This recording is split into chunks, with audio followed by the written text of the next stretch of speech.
Monumental. Oh, wow. So what is your first name? Kirsten. Yes. Very nice. I'm going to mixed up with the Williams, and I'm just, I've been working on my genealogy. Yeah. So very nice to meet you. You have good stock. Is great, huh? Yes. Okay. So where were you from? I don't know. Williams. We are all. I'm good to that. For whatever reason, you don't know why. You went back and visited or whatever. It's hanging. It's way cool. But you left an island.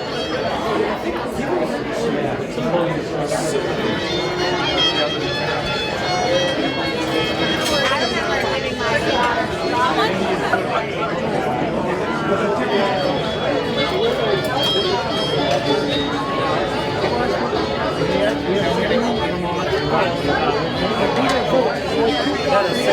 back. Oh, yeah. When everybody's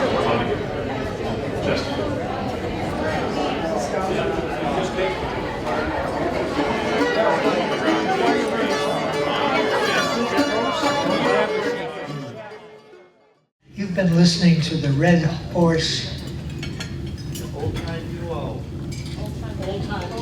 Old Time Duo. Yeah. And you should go to the Wayside Inn on Thursday night and listen to them. They're terrific. One of the things we always do, and this is a little out of order, but I would ask you all to rise for a pledge allegiance to the American flag. And we have one here, and there should be one in each of the rooms. And that's kind of our tradition.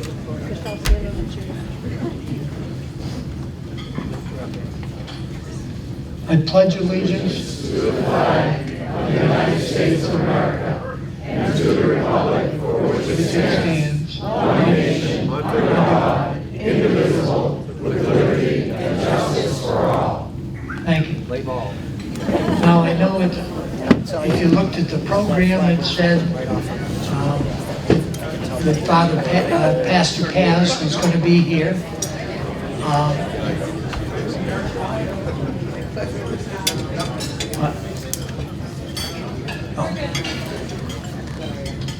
Questions? Okay.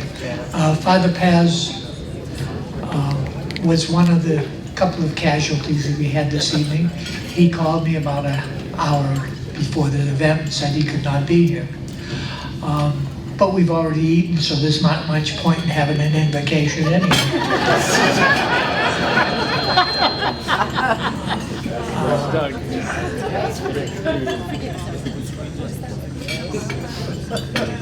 For your information, I am Benjamin Franklin, the first schoolmaster of the town of Marlborough. I was appointed in 1690, and my teaching plan for this evening is to give some glimpses of our past and later to introduce the first innkeeper of the town of Marlborough, who was first licensed in 1663 and built the Williams Tavern, this thing, in 1665. This is not what it looked like in 1665, but that story is in your program. We kind of cover two different time periods here. The tavern itself runs the gamut from 1665 through 1947. The Marlborough Revolution 250 Committee, a great group of people. All their names are in your program, and I thank each and every one of them because they are responsible for this event. And if you're found yourself in a chair finally, the tickets, we started out with some people saying we won't have 150. We have 300 or so.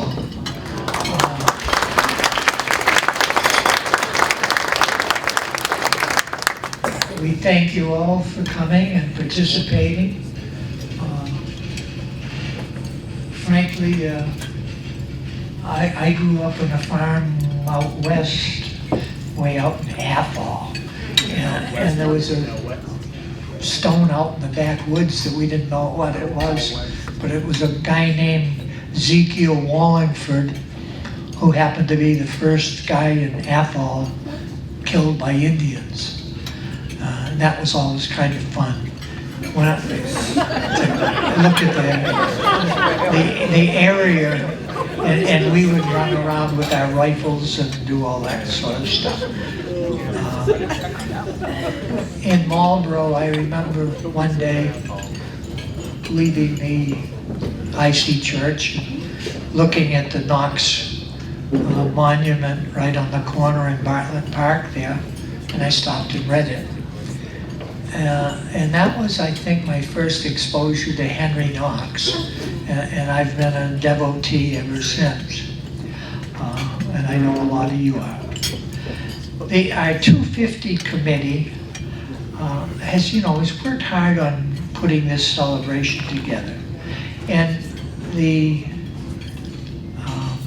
United States Congress passed the resolution, the law, about celebrating the 250th anniversary, and they determined and made a finding of fact that the founding of this country was on July 4th, 1776, July 4th. And there was a guy named Ben Franklin, Tom Jefferson, and some other people that worked on that. I'll tell you, that was my nephew. Ben Franklin did well in Philadelphia. And Thomas Jefferson, you're going to find out a little bit more about him, because the light ice cream that you're supposed to get is being delivered shortly. So after we finish the program, you can get some of Tom Jefferson's recipe ice cream to go with your Marlborough pie. Our committee chose to focus on the Williams Tavern because it was the center of the community for so many years. And that's where the militia trained, that's where the court was, that's where the mail was delivered, that was the route. It started out as the kind of the Connecticut Path is what the Indians called it. And then it became the old Connecticut Path. And then, of course, the king wanted to connect the colonies, and it became the King's Highway. It almost became George Washington's highway. And you can see around here some pictures of the monument that was put up that said Marlborough, site of George Washington Memorial Highway. The only problem was that the committee that did it all and put the monuments in forgot to get permission from the legislature, and they never approved it.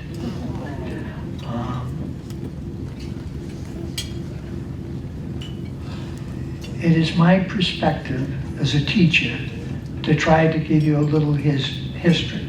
No quiz. The Pilgrims settled in Plymouth in 1920. Sudbury was settled in 1639 by William Ward, who by 1653 thought it was too crowded, and with others settled Marlborough and got a grant of 72 square miles. I mention that because that became my school district. No busing. I would go house to houses in the little settlements of Southborough, Westborough, Northborough, Hudson, teach for a day or two, give my assignments, and go on to the next town. Any town that had more than 50 families had to hire a teacher, and that's how I became the first teacher in Marlborough. The natives were generally friendly as I wandered around till 1675, King Philip's War. Most of the buildings in Marlborough, and when I say Marlborough, that includes Northborough, Westborough, the whole town, were burned down, and the people left. It was resettled, and of course Williams Tavern was rebuilt.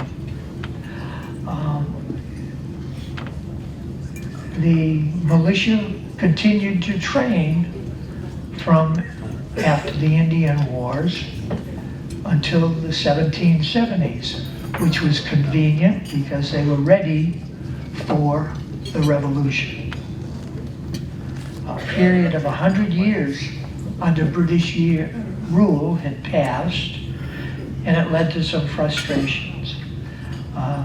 There were lots of discussions at the Williams Tavern and every other tavern in the Commonwealth, or I shouldn't say Commonwealth, the old colony, and there was discontent. William Ward, who was the settler, his daughter married a fellow named Abraham Williams. You'll meet him in a few minutes.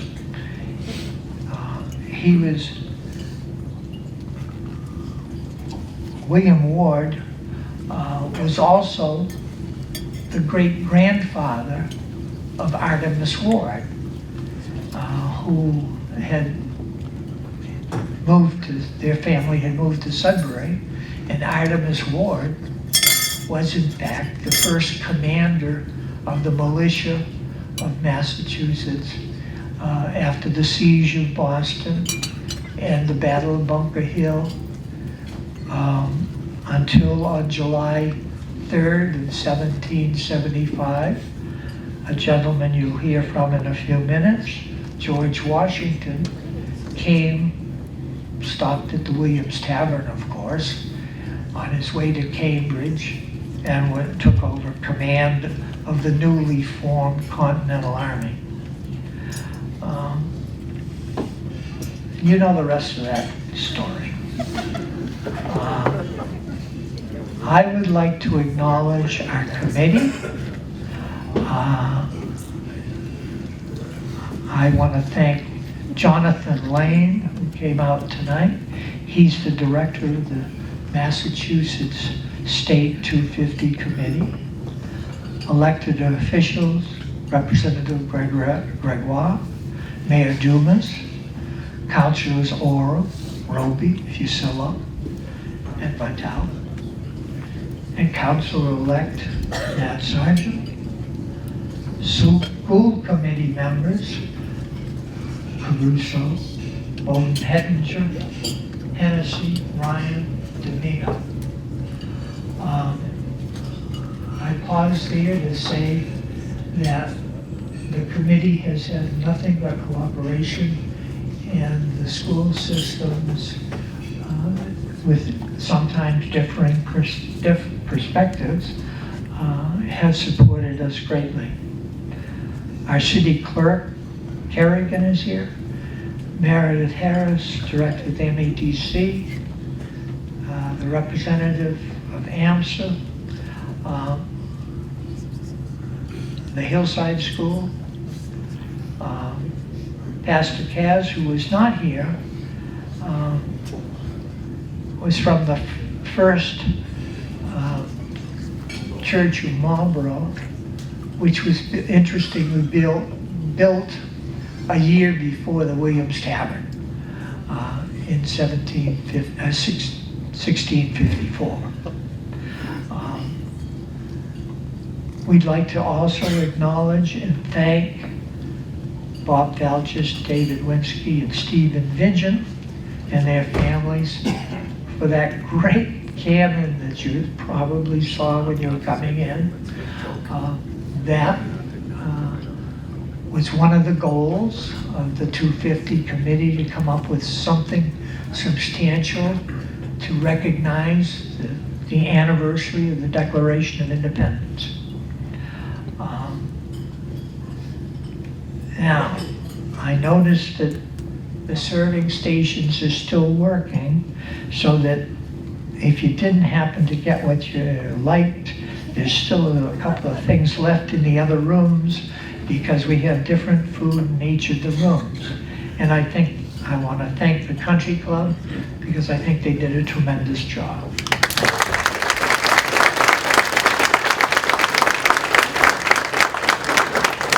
The photographers you've seen wandering around, the Malloys, are from Fox Photography. And I will tell you that in a week or so, all of the photos that they've taken of you and the luminaries and whatever all the photos will be available on the Historic Marlborough website. There'll be a link to those photographs, and you will be able to download them at no charge.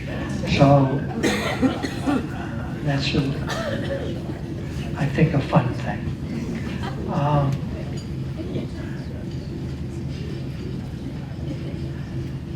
John Gately, I want to particularly mention him. He's the curator of the Marlborough Historical Society, and he's out there in the corridor most of the time here, and he's brought together all of the things from the Williams Tavern, and we had more than we thought we did. We do have a desk, but it's about the size of this stage, and we elected not to bring it because they refused to.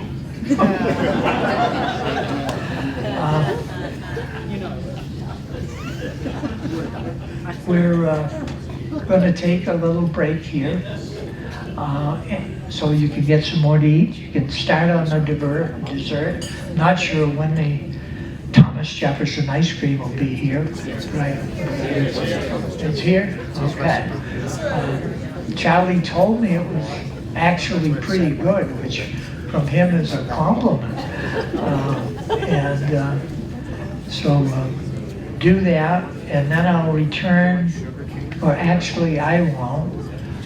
Abraham Williams will be back, and we have a reunion for you of the folks that visited the Williams Tavern and their comments all about the history of the Williams Tavern and the city of Marlborough and their perspective. So take a short break again. Thank you.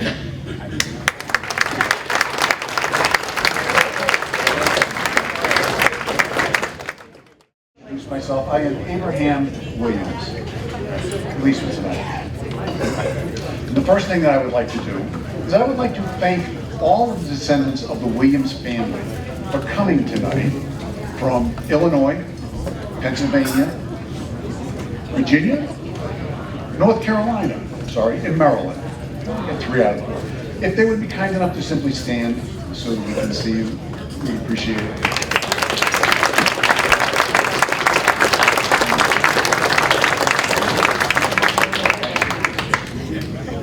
I would also like to thank the Pawtuxet Rangers, as well as the Grand Lodge, the Henry Knox Cannoneer Society, and the Fifers that were up here earlier.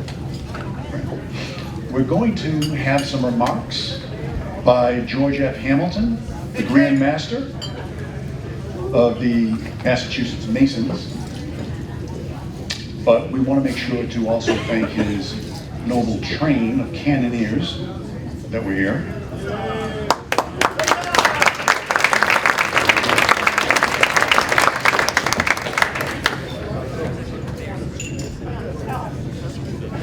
He's gone. Let's go. He can prove that.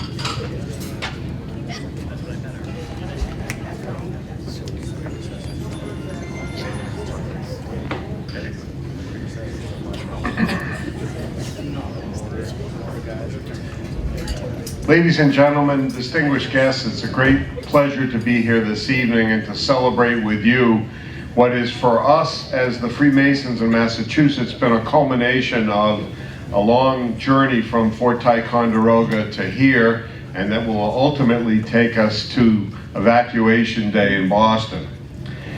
As Freemasons, we're here to commemorate the Knox expedition and the noble train of artillery. The story of the evacuation of Boston in 1776 really depends on a number of prominent Massachusetts Masons. And it just so happens that we have two active lodges in the Commonwealth that are named after these brethren. Major General Henry Knox Lodge in Boston and Rufus Putnam Lodge in Rutland, Massachusetts. The two men, although very different, were both self-educated, avid readers who were highly motivated, and their contributions made it possible to drive the British from Boston in 1776.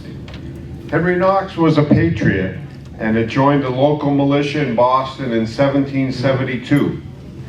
At roughly 6 feet tall and weighing 250 pounds, he was a commanding presence. He is believed to have been a member of the Sons of Liberty and was an eyewitness to the Boston Massacre in 1770. He married Lucy Flucker in 1774. At the outbreak of the war, with the occupation of Boston, it ruined his thriving bookstore. After Colonial militia forces trapped the British in Boston, Knox and his wife were able to escape Boston with his sword sewn into Lucy's petticoats, as the story is told. They were able to pass through the British lines without it being discovered, and he carried that sword with him for the duration of his service in the war. Knox met George Washington in July of 1775 at age 25, and they would form a strong personal and professional relationship for the rest of their lives. On November 17, 1775, Knox appointed him as Colonel of the Continental Regiment of Artillery, but there were no artillery to command.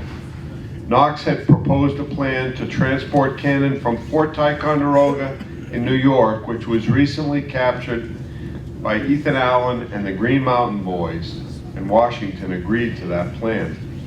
The Knox expedition left Boston in November and reached Ticonderoga on December 5th.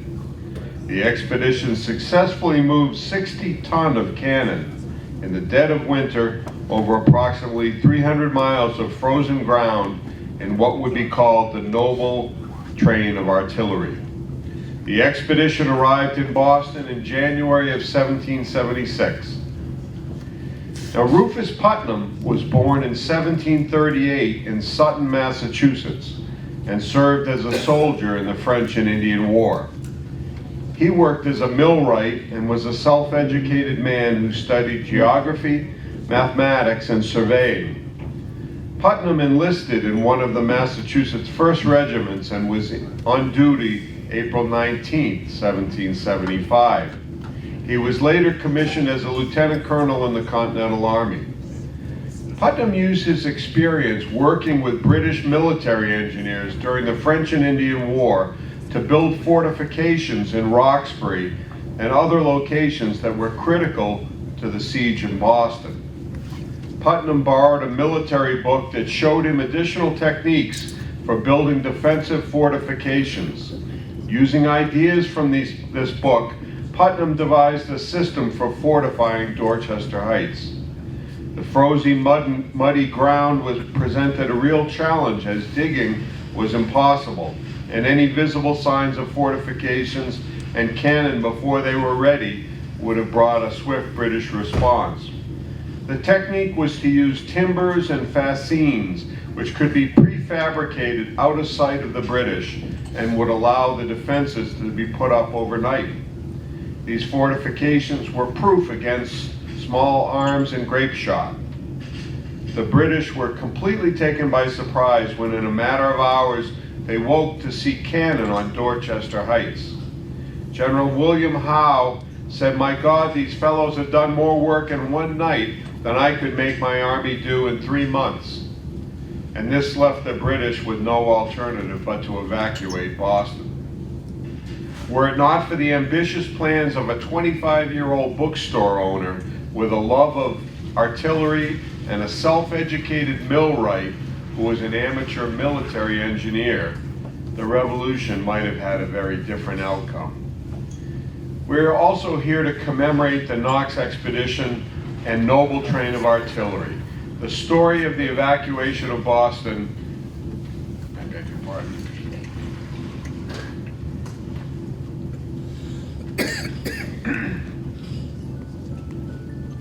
We commissioned a cannon to be fabricated to commemorate this Knox expedition of cannon. And we transported that from Fort Ticonderoga back in July, and it's been progressing along Massachusetts routes, and we've been celebrating the Knox train ever since. We hope to be in Dorchester Heights on March 17th for Evacuation Day, and at several other locations before then to commemorate this important part of our history and the contribution that these prominent Masons made to the Revolution and to the independence of our country. I thank you all for being here and for the wonderful celebration put forward in Marlborough. It's especially wonderful that we can be on the Knox Trail, where they stopped, as I understand it, in a blizzard and stayed at the tavern in order to progress on to Framingham and ultimately to no, give me one more. Cambridge, thank you. Cambridge. Thank you all for being here, and we're very enjoyed being with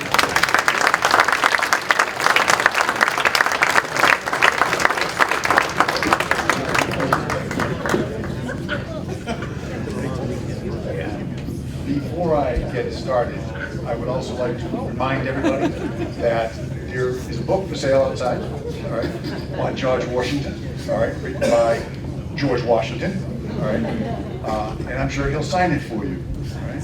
There are also items from the Marlborough Historical Society right outside, all right, so just wanted to get that out of the way. Now, as I said earlier, I am Abraham Williams, okay?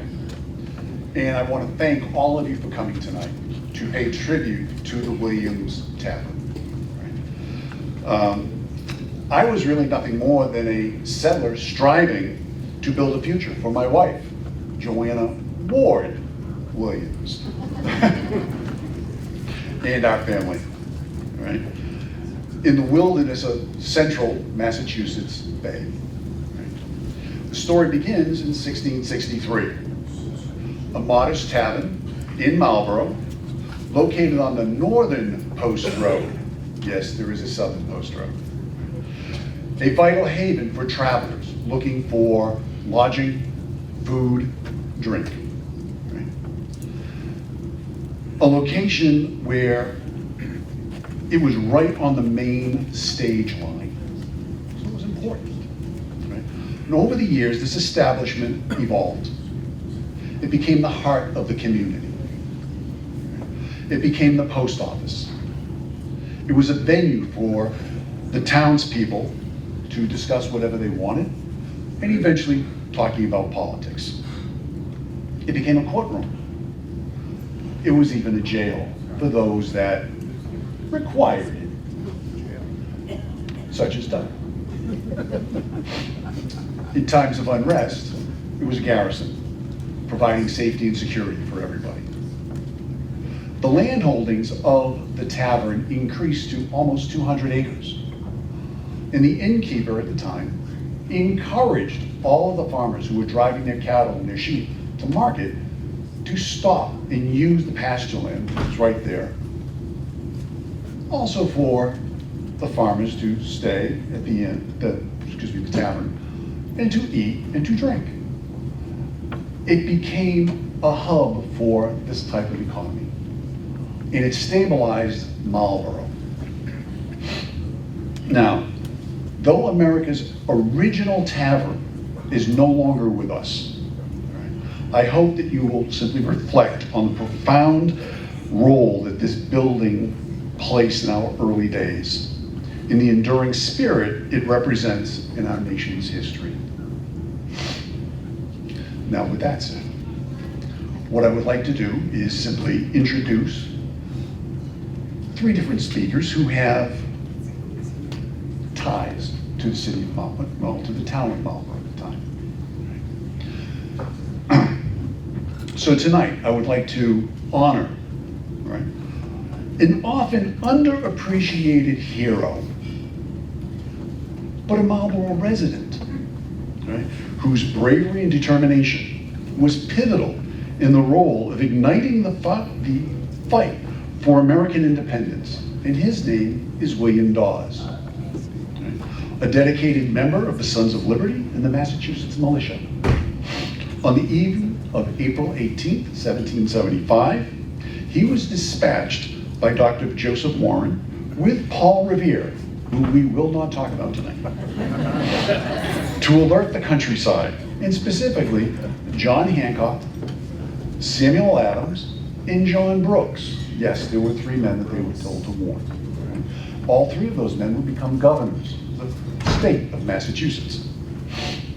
And to warn those men in Lexington that the British regulars were out and looking for them, and looking for the colony's stores, cannons, rifles, the muskets, and the bullets, and that they were coming for them.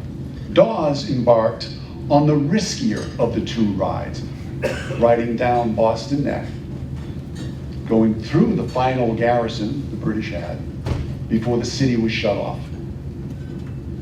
His ride is every bit as vital as Paul Revere's. Sorry. Ensuring that the militia was ready for a British advance to Lexington and Concord. Revere would be captured outside of Lexington. William Dawes, on the other hand, joined up with a third rider coming back from a date, Dr. Samuel Prescott. And the two of them escaped. And they continued on riding to warn the countryside that the regulars were out. So, with that, Mr. Dawes, if you would be so kind.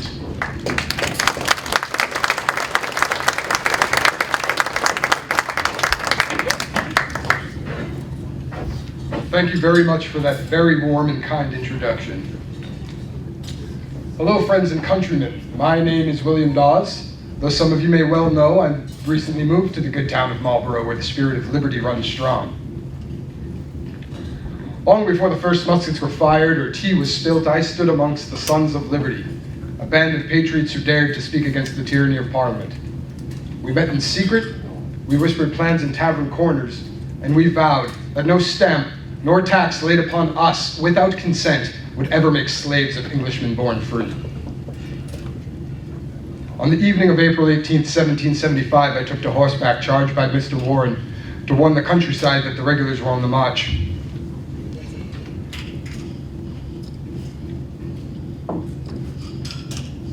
Slipping through the gate at Boston Neck, I made my way past the guards who watched the road there. Thankfully, my work as a tanner and leather craftsman made my face very familiar indeed to these men, gave them no cause to suspect my movements as anything but business as usual. Once clear of the town and into the dark countryside, I began my work rousing the militia captains and warning them of the militia's advance into Concord and Lexington. And once that alarm spread westward, the men of Marlborough were there indeed to march out with their arms in resolve to stand for their country. I was not alone in that work that night. There were many brave souls upon the road. However, each of us knew the risk, and each of us rode for freedom. Not long after the smoke cleared at Lexington and Concord, I found myself in Charlestown. I was there upon Breed's Hill, and I saw with my own eyes the courage of farmers and tradesmen holding fast against the King's army.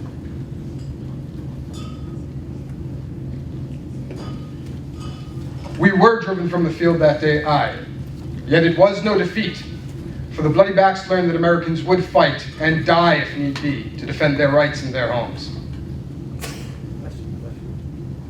So remember this, friends, when you hear of freedom.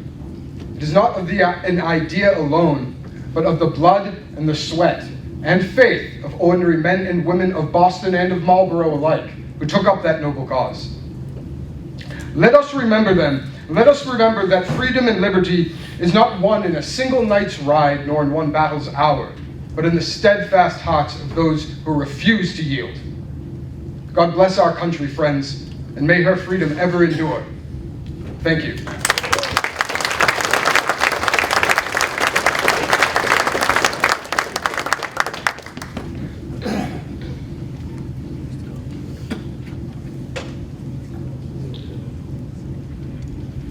This evening, I would also like to honor another member of Marlborough. We honor General Artemas Ward, with deep family roots established in the towns of Sudbury, Marlborough, and Shrewsbury. His commitment to public service benefited both his home colony and his emerging nation. A seasoned veteran of the French and Indian War, prominent opponent of British rule. When the conflict erupted, he was chosen to command the Colonial militia, and thereafter served as the Continental Army's second in command when Washington assumed leadership in July of 1776. He balanced these responsibilities while continuing to serve as a judge in his local community. Later, he represented his community in both the Continental Congress as well as the U.S. Congress. So with that, Artemas Ward.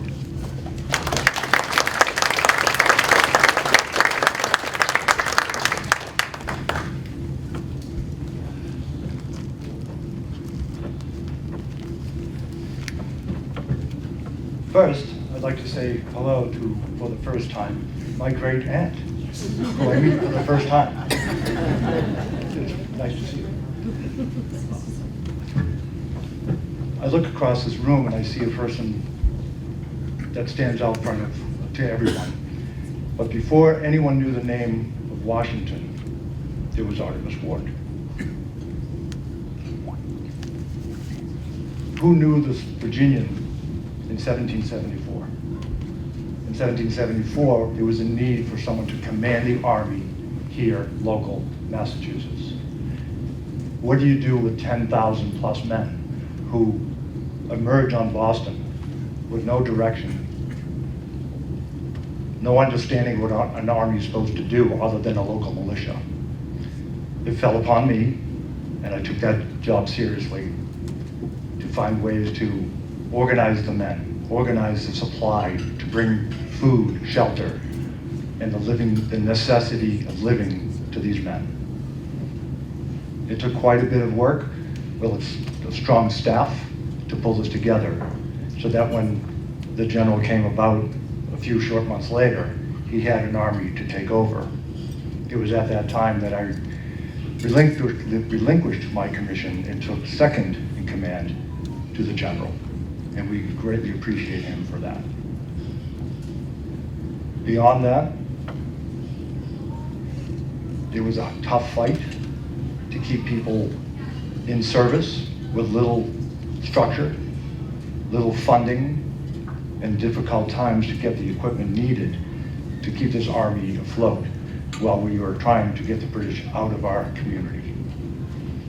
But we thank Mr. Washington, soon to be general, for taking over and allowing me to take a back seat as my sickness kept me from my duties. I will say that while Mr. Washington, who you'll speak with soon, may be first in the eyes of his countrymen, it was Artemas Ward who was first as your commanding officer, first to retire, but in a long life, last to pass. Thank you.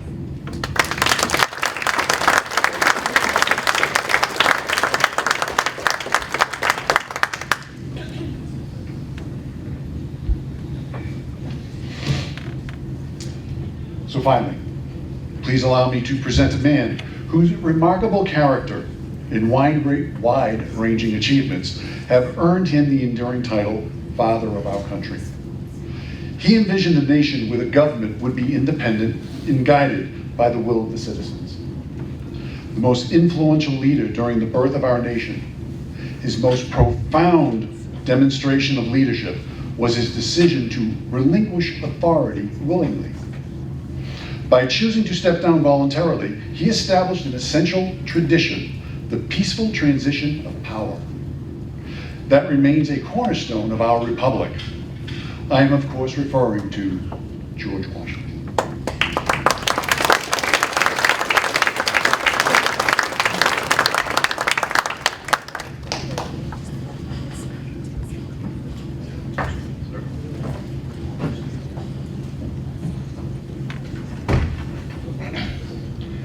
Good evening. As your new president, it is with great excitement that I see the Constitution come to life. There was that summer, that hot summer of 1787, where we all met, the delegates, in Philadelphia, to discuss the opportunity for a new form of government. You see, the Articles of Confederation was in a state of failure. But we in this age are very fortunate because we do not live in a dark age. We live in an enlightened epoch. We can refer to wise philosophers and sage people of long ago. We can draw the best of each of the world's systems, even drawing from the ancients, going back to Athens, but also Rome. And together, during that summer, we came up with a document, a new form of government that perhaps untold millions will yet enjoy. It is not a perfect one, but it is one that can be amended. As example, there were those at the convention that were concerned about a Bill of Rights. Well, Congress has recently passed the 10 new amendments, that being the Bill of Rights. And of course, now this must go through the process to the different states. So we do have the ability to amend this document, if necessary. Now, as I took my responsibility and as the executive, I have been very cautious because I realize I am on untrodden ground. Every step I take is a first, and I must be cautious because future presidents may emulate what I do. But one of the most important things that I thought we should do as a new government was to meet with the citizens. The best way to accomplish that was to go on a tour. So we have started with the New England states, and we are making our way eventually to Boston, and Marlborough being one of these important stops before going on to Boston. As you can see by my uniform, the theme of this tour, is the building the bond between our united faction as a country in the Revolution and our new government of today. So hence the uniform. Now, as I am in Marlborough, I understand, as we saw earlier, I learned that Mr. William Dawes was here, and I very much wanted to see him. Now, as pointed out by one of the earlier speakers, on that fateful day, in the early morning hours of April the 19th, riders were sent out to let the people know that the regulars were on the move. Now, where Paul Revere was detained by British sentries, Mr. Dawes eluded capture and completed the mission. So he certainly is a great patriot, and he went on to serve our new country in other ways, in supply and so forth. So he certainly is a good example of what we're looking for in this nation. Now, I mentioned earlier we were going to visit Boston, and with the ride of Mr. Dawes, I am reminded of that fateful day, April the 19th. Now, I was at the Continental Congress in Philadelphia, and we did not learn of what had happened. until later in May, we were all greatly concerned as our struggles with the mother country had risen to a whole new level, to bloodshed. I wrote a letter to a dear friend of mine, George William Fairfax, that a brother's sword has been sheathed in a brother's breast. By unanimous consent, I was voted by Congress to be the Commander-in-Chief of the Continental Army, and I let it be known, even though I would accept the command, I did not consider myself equal to the task. As I rode from Philadelphia on my way to Cambridge, a rider came forward. Now we're into June 1775. He had said there had been another encounter with the British. That this place was at the Battle of Bunker's Hill. And I asked the rider, did the militia, did they stand and fight? And he said that they did. I in turn said, the liberties of our country are safe. I continued my ride and I took command at Cambridge Camp. And what first struck me was how close the lines to the enemy were. In some places less than half a mile away. We could see all that they were doing and they could see all that we were doing. The rapidly growing fortifications had to be completed as quickly as possible to prevent the enemy from penetrating into the country with fire and sword. The work of the fortifications continued for many months, and a stalemate developed that was under increasing pressure from Congress to act. But the British were busy. They were building fortifications.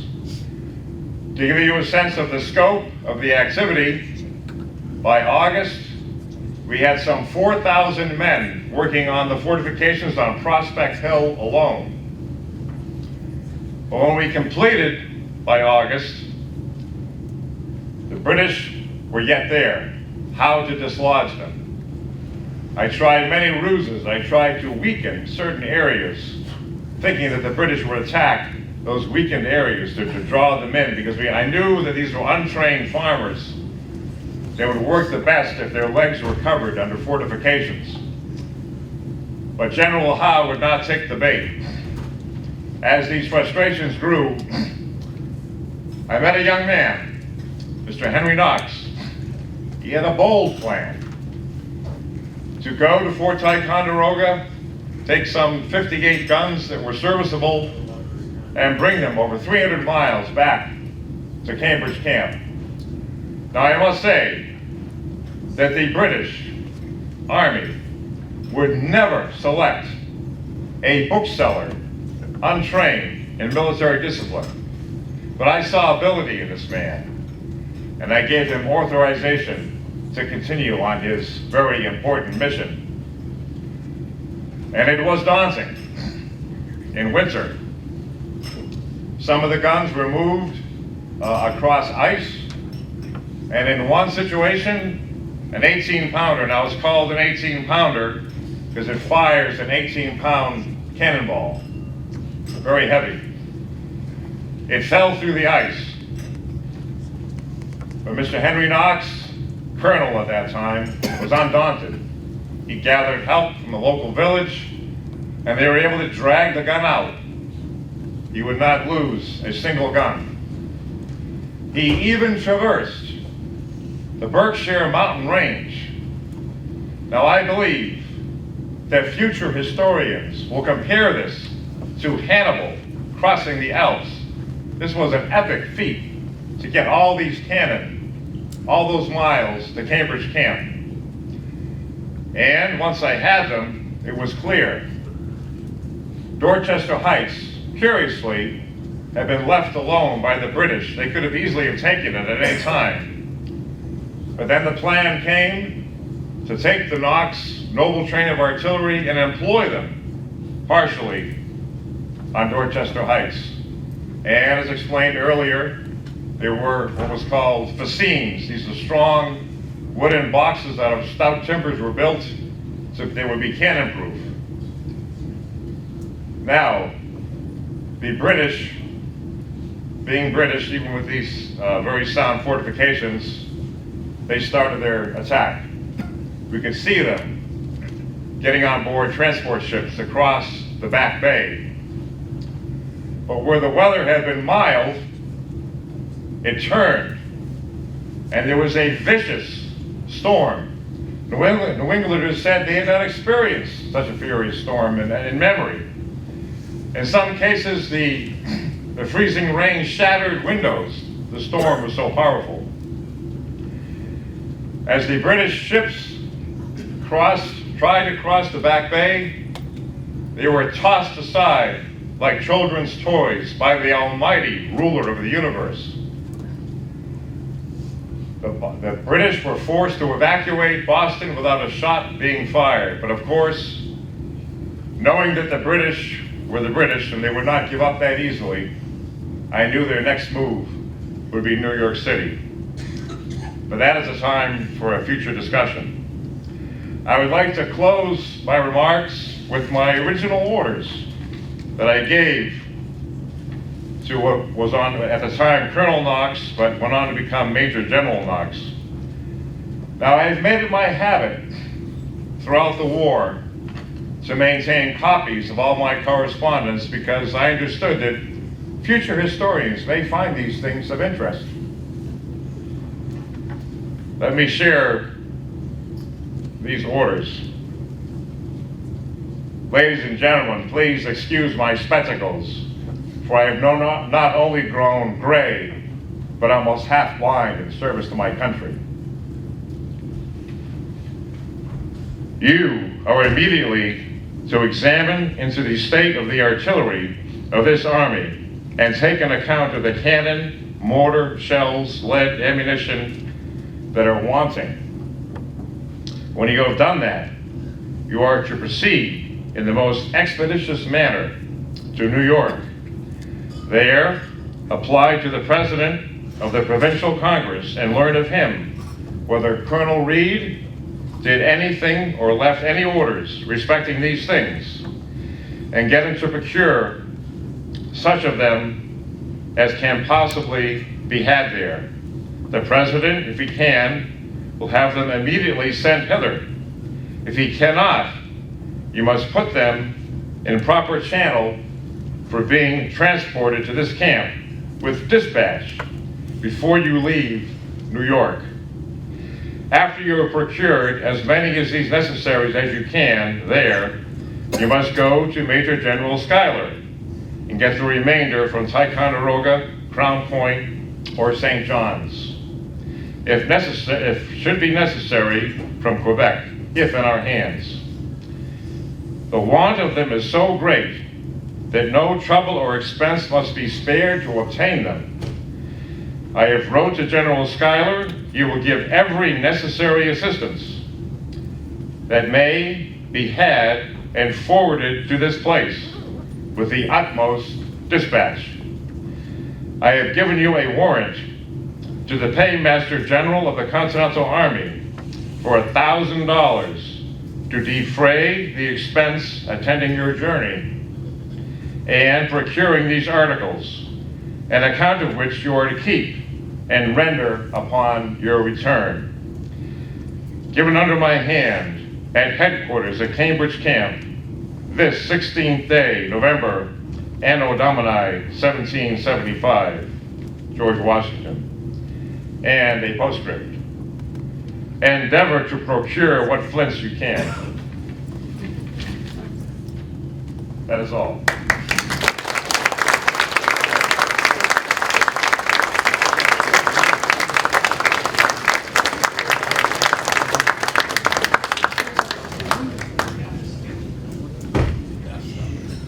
So with that, we are done. I just simply want to thank everybody for coming. I also want to thank the Revolution 250 Committee in Marlborough, the Marlborough Historical Society, the Historical Commission, the Mayor's Office, the DPW Department, City Councilors, the school committee. Right? All of you have been very, very helpful, and we do appreciate it. Also, on a slightly selfish point, Oh, also the Williams family, thank you. We're very lucky to have you. On a selfish thing, however, John Gately and I will be in the library again this year, all right? April, May, and June, doing the exhibits like we did earlier this year. So you are all welcome. It is in the history room, and we will have artifacts that you may never see again. All right? So you are welcome. Thursday, Friday, Saturday, 10 a.m. to 4. So again, thank you all very, very much, and to Mr. Dawes, Mr. Ward, General Washington, thank you. Good night.